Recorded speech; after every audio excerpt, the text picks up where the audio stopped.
Hey, here are 5 stupid things I've noticed about the New Age movement. Madame Blavatsky. The New Age movement is a gyre of flaky horseshit. It doesn't have a single coherent theology or philosophy. But that doesn't mean New Agers don't have scriptures of their very own. One such scripture is a book titled The Secret Doctrine, written in 1888 by Helena Blavatsky. And taken simply as a compendium of spiritualist gibberish, it's quite an impressive work, actually. It reads like the Bible of the modern New Age movement, the blending of Eastern and Western religion and philosophy with misunderstood or misappropriated principles from science, the notion of gaining enlightenment through supposedly rediscovered ancient wisdom, talk of mystical energies and higher and lower planes of existence. It's all there. It's all theosophical bullshit, but it's there. Crystal magic. Oh, New Agers love crystals. According to commonly held New Age beliefs, crystals can harness and direct positive energies and drain away negative energies and provide the wearer with protection against harmful forms of electromagnetism and even be used to heal illnesses. A few years ago, a friend gave my wife this book. It's called Love is in the Earth, and one of the many, many claims that this book makes about the healing properties of crystals and minerals is that the mineral cobalite can be used to treat cancer.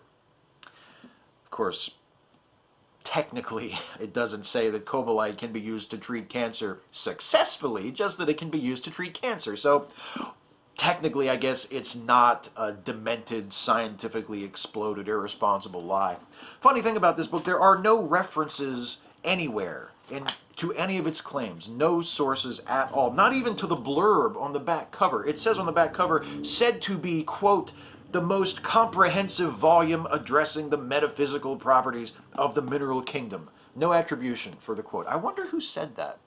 Something else interesting about this book, I was just paging through it as I was getting ready to shoot this, and close to the back, on the page for black tourmaline, I found this little slip of paper that had been used as a bookmark, and this little piece of paper also contains some information about black tourmaline, and it claims it has properties that can deflect negative energies and a bunch of other stuff. And then, most interesting of all, right at the very bottom, in tiny little fine print, right there at the very bottom, it says, this information is strictly intuitive. Use your inner guidance to find out what is true for you. Strictly intuitive. In other words, we just made this shit up. Astral and etheric travel. Most of you think the term astral projection refers to an out-of-body experience, I bet. Well, you're wrong. An astral projection is when you travel to another plane of existence using your non-corporeal astral body. An out-of-body experience where you just float around the room or you travel somewhere else in the physical world separated from your physical body is an etheric projection, not an astral projection. Dumbass. God, how fucking dumb can you be? The law of attraction. Yes, we also have the New Age movement to thank for the secret.